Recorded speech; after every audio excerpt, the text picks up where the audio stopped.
Assalamualaikum warahmatullahi wabarakatuh. Bismillah wassalatu wassalamu ala rasulillah.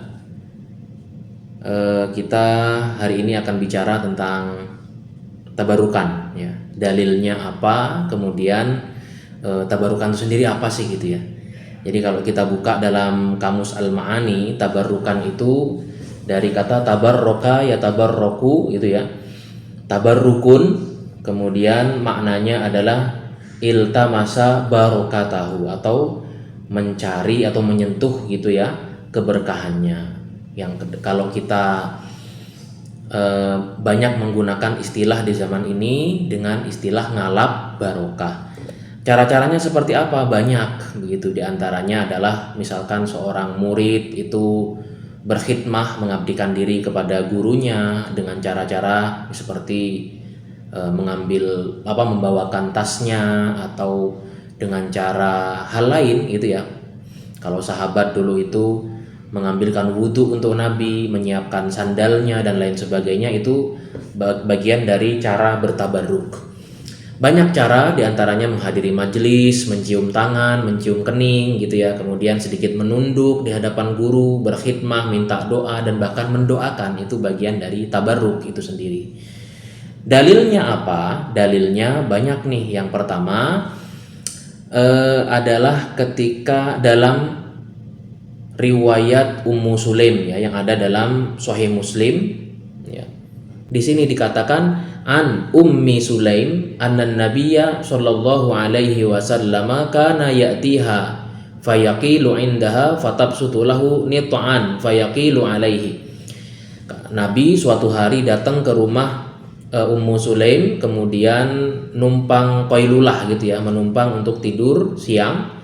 Kemudian disiapkanlah tempatnya, wa kana katsiral araqi, dan ternyata Nabi pada waktu itu banyak peluhnya, banyak keringatnya gitu. Fakana tajma'u araqahu fataj'aluhu fit tibi wal qawariri. Kemudian Ummu Sulaim menadah keringat Nabi dan kemudian beliau memasukkannya juga ke dalam botol. Faqala Nabi sallallahu alaihi wasallam, kemudian Nabi berkata, "Apa ini Ummu Sulaim?"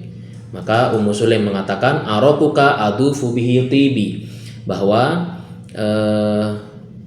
keringatmu itu aku masukkan ke dalam parfumku, wewangianku, begitu ya. Ini dibiarkan oleh Nabi, yang artinya Nabi membolehkan. Nah, ini kalau kita lihat penjelasannya, fihi bayanu ma kana alaihi sahabatu radhiyallahu anhum min syiddati mahabbatihi sallallahu alaihi wasallam wa tabarruki bi atharihi. Itu adalah perkara yang biasa dilakukan oleh sahabat ya radhiyallahu anhum atas dasar besarnya kecintaan mereka terhadap Nabi, maka mereka melakukan tabarruk dengan bekas-bekas Nabi. Ini yang dilakukan oleh Ummu Sulaim.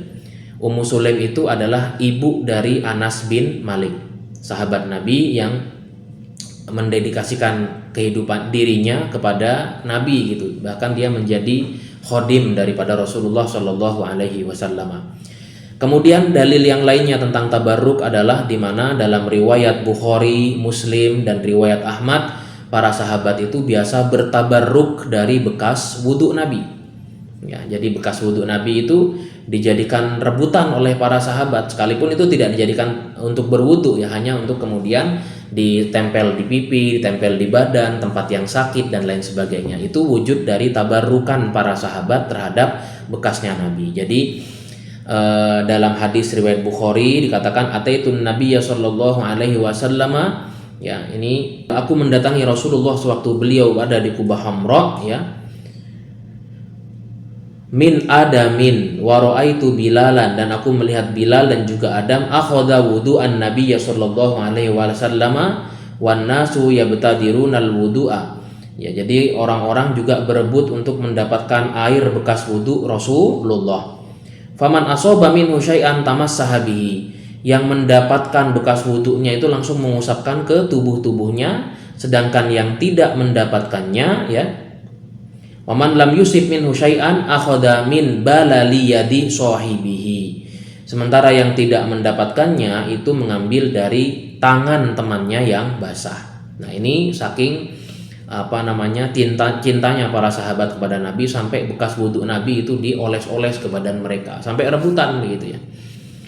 Ini sahabat kepada Nabi, tabarruk sahabat kepada Nabi. Bagaimana dengan tabarruk sahabat kepada sahabat? Nah, jadi seorang sahabat bernama Jarir bin Abdullah Al-Bajali ya, hadisnya muttafaq alaih, di mana dia ini keluar bersama Anas bin Malik, lalu beliau berkhidmah kepada Anas bin Malik, menyiapkan segala kebutuhan daripada Anas bin Malik. Anas bertanya, apa-apaan ini katanya.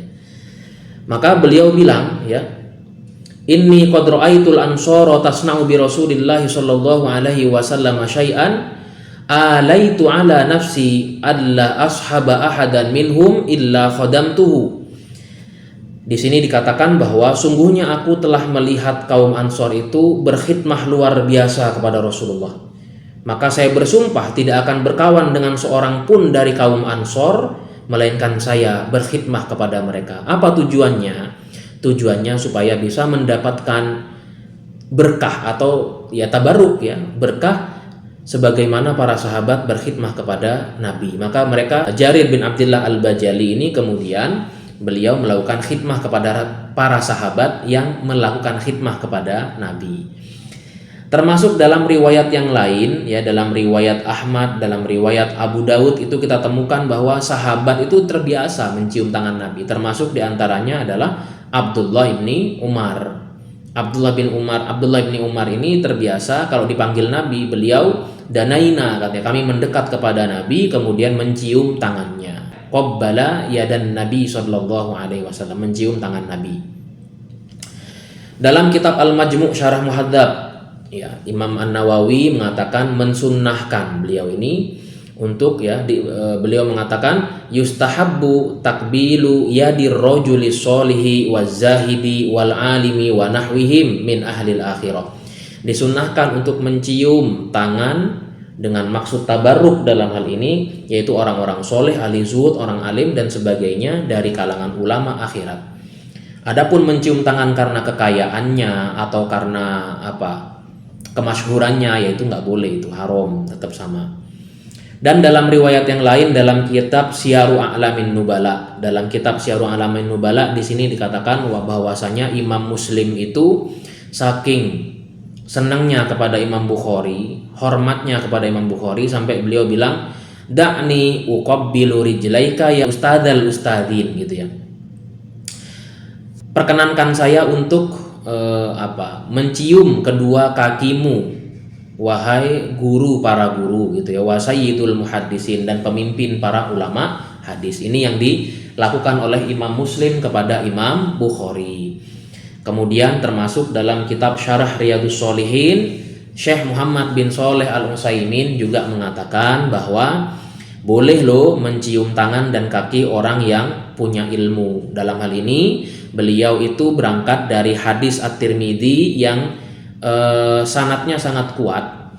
Ya, dalam hal ini hadisnya disahihkan bahwa datang dua orang Yahudi datang kepada Nabi, kemudian dua orang ini nanya tentang ayat yang turun kepada Musa, lalu Nabi menjelaskan. Karena penjelasannya benar, maka mereka kemudian masuk Islam dan mencium tangan dan kaki Nabi.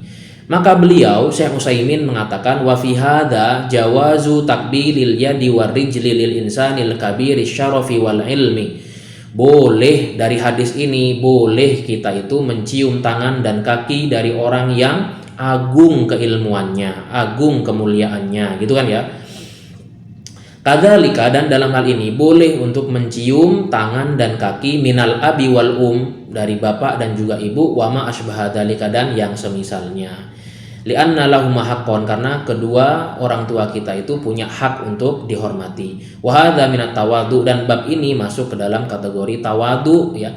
Jadi kalau dalam hal ini dianggap sebagai bagian dari kemusyrikan atau mungkin hulu, ya enggak. Karena kenapa? Biasanya dalam setiap hati para santri ketika mencium tangan gurunya, di hati setiap murid ketika mencium para masyayikhnya itu tidak pernah ada perasaan bahwa yang kami hormati, yang kami khidmahi itu lebih tinggi dari Allah atau Rasulullah. Tidak, tetap Allahu Akbar, tetap Allahu Ahad, tetap Rasulullah itu yang paling mulia. Adapun yang dilakukan oleh murid kepada masyayikh, ya, santri kepada kiai atau kepada habaib dan kepada ulama, itu adalah wujud ikram mereka, wujud daripada penghormatan, penghargaan terhadap ilmunya, begitu ya. Ini kembali kepada tradisi, yang mana tradisi itu sepanjang tidak bertentangan dengan prinsip-prinsip syariat, dia diperbolehkan.